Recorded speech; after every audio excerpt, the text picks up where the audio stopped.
So Revelation 21 talks about how the bride looks, but Revelation 22, our topic today, where the bride is going to stay. What kind of a place is she going to remain in? What does this place look like?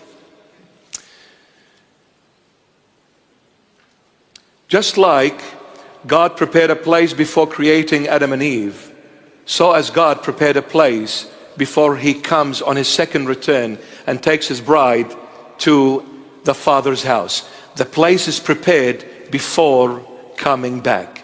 Just like he did it in Genesis, prepared everything, then created Adam, so as in his second return, he'd already prepared a place. That's why he's going to come back and take his bride to the heaven of all heavens, the Father's house. The Father's house is the place where the bride will be remaining.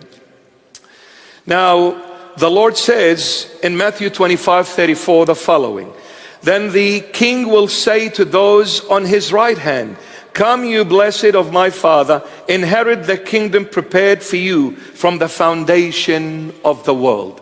This place is prepared for you from the foundation of the world, meaning it is prepared before everything. I prepared everything before even creating you.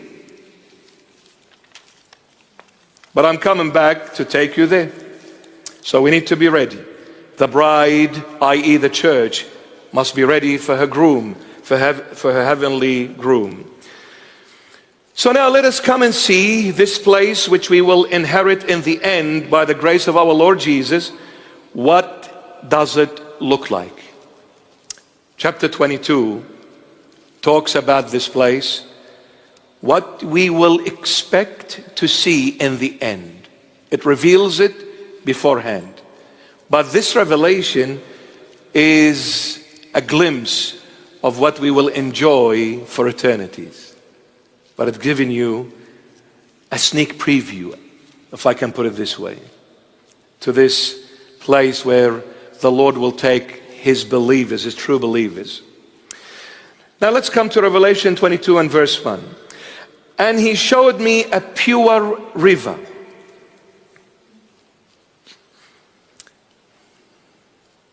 We're not going to finish tonight.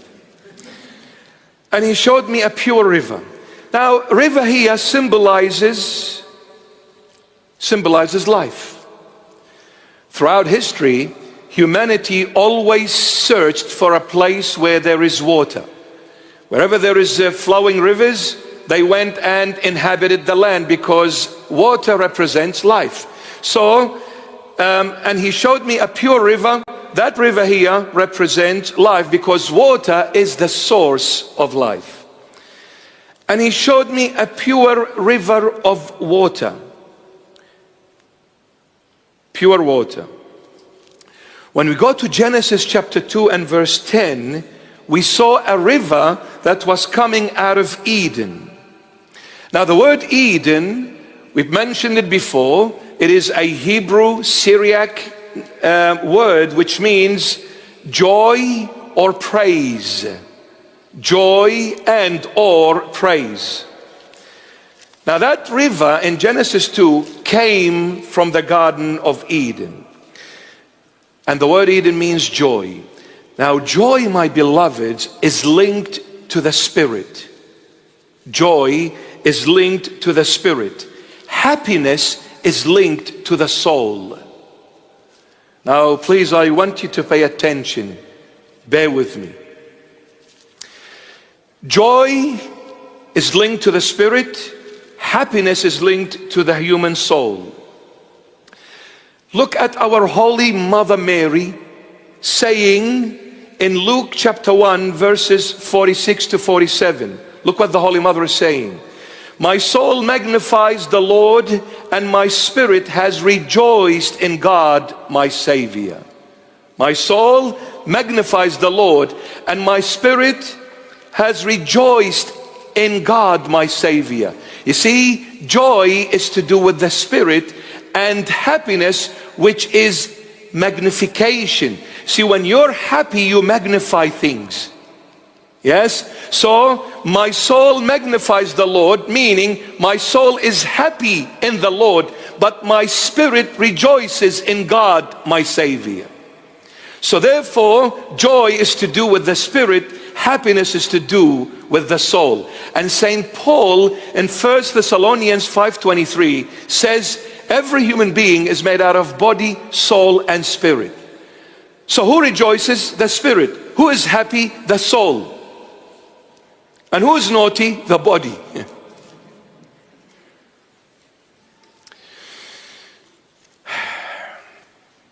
Now, what makes the body happy? The lust and the pleasures of the world. The lust and the pleasures of the world. And what makes the soul happy?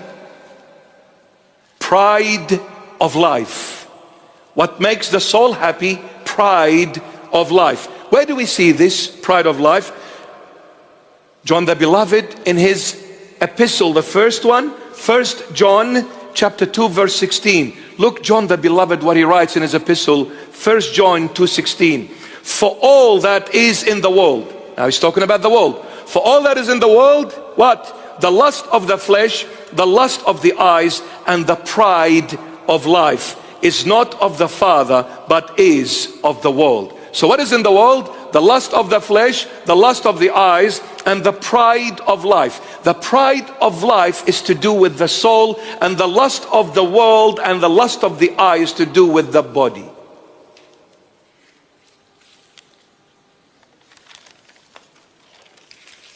Now let's come and see what is the pride of life.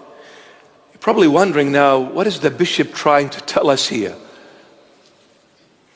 Verse 1 says, and he showed me a pure river of water of life. So where are you taking us, Bishop? I'm taking you to Fairfield, Nita City, and then we will be back. Now what is the pride of life? Pride of life, in one word summed up, I am, me. That is the pride of life.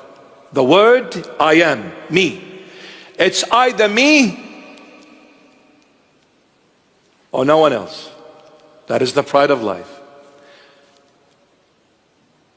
The soul is linked to the word I am. Me, me, me, me, me. I am the number one. I need to be here, and I need to be better than everyone else. It is all about me, the I am. When people talk about me in a nice way, I am all ears. But if they talk in any nasty way, I either punch him or I hear not.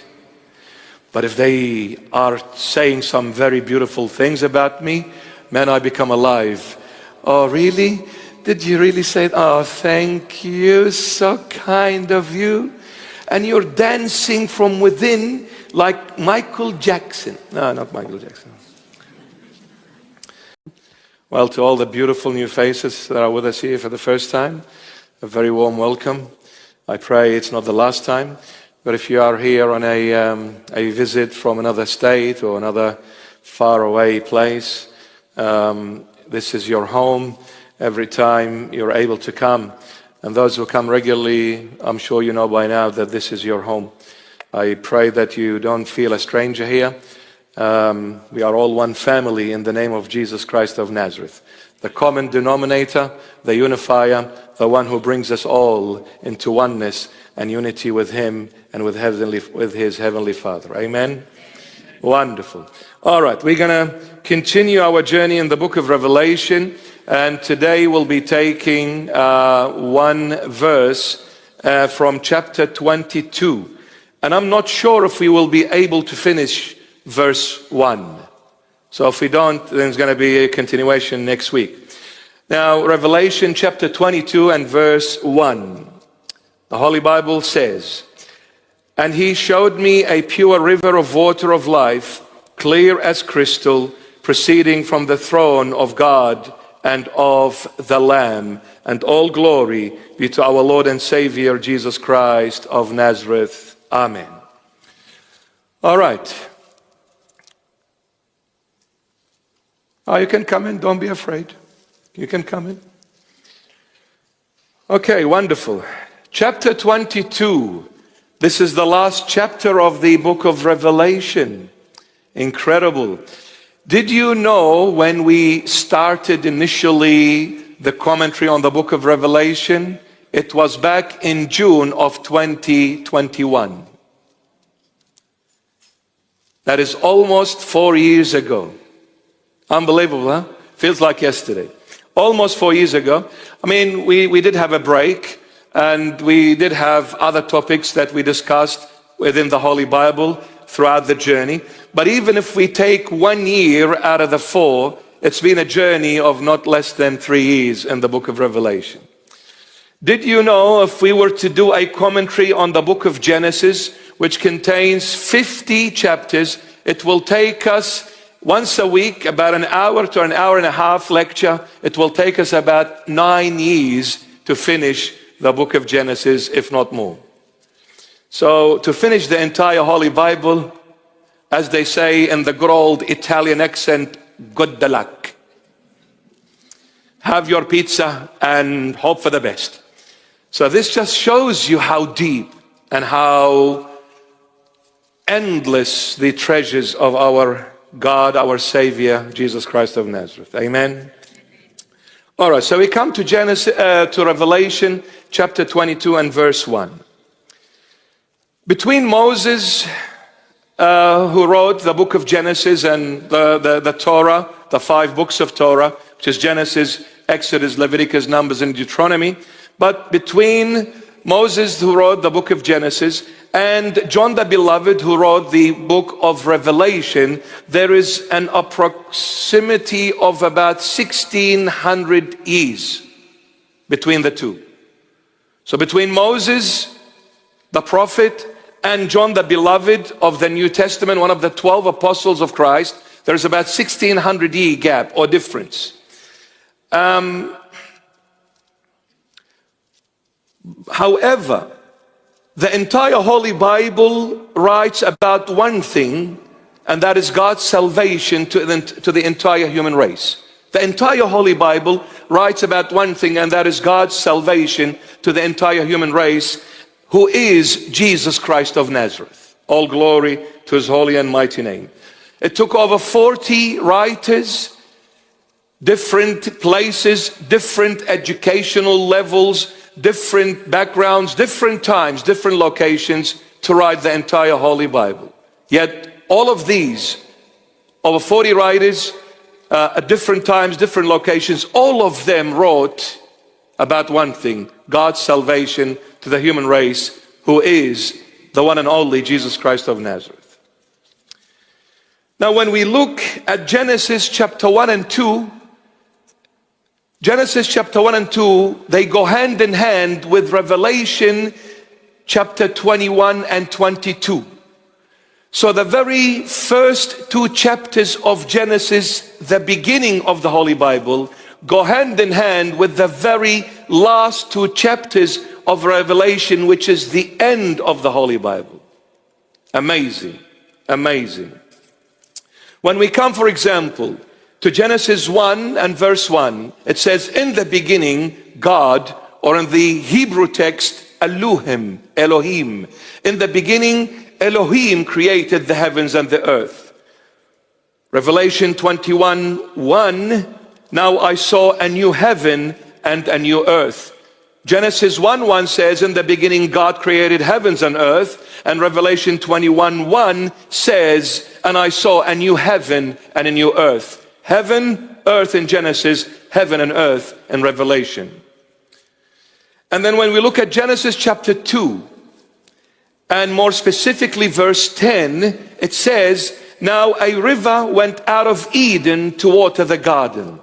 A river went out of Eden to water the garden. Revelation 22:1, which is our topic for this evening, it says, and he showed me a pure river of water of life, clear as crystal, proceeding from the throne of God and of the Lamb in the middle of its street.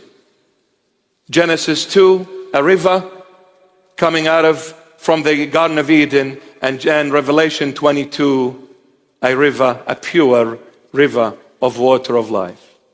Incredible.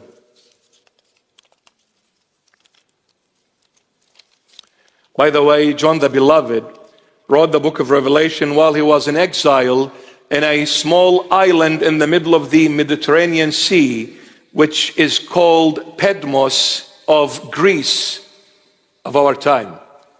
So he wrote it in a little cave. I've actually been to Patmos in one of the recent years, and I went inside that cave where the church tradition says that John the Beloved wrote the book of Revelation from that very cave, and it was around 100 AD, around the time of 95 or 100 AD.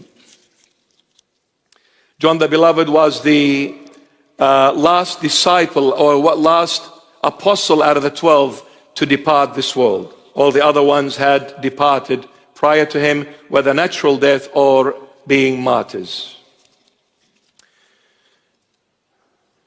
Moses the prophet, we can put it this way, Moses the prophet begins it and in the end of times passes it to John the Beloved to finish it. For God to say that his word, this is all so that God can say his word is one and talks about one, and that is Jesus Christ of Nazareth. The Old and the New Testament put together, it is all about Jesus Christ of Nazareth. God's salvation to the entire human race. Now, when we look also at Revelation 21, we saw last time that it talked about the bride of the Lamb, how she is. But in Revelation 22, will reveal to us where this bride will live, her place. So Revelation 21 talked about the bride, but Revelation and how she looks, but Revelation 22 will talk about the place where the bride will stay and will remain in forever.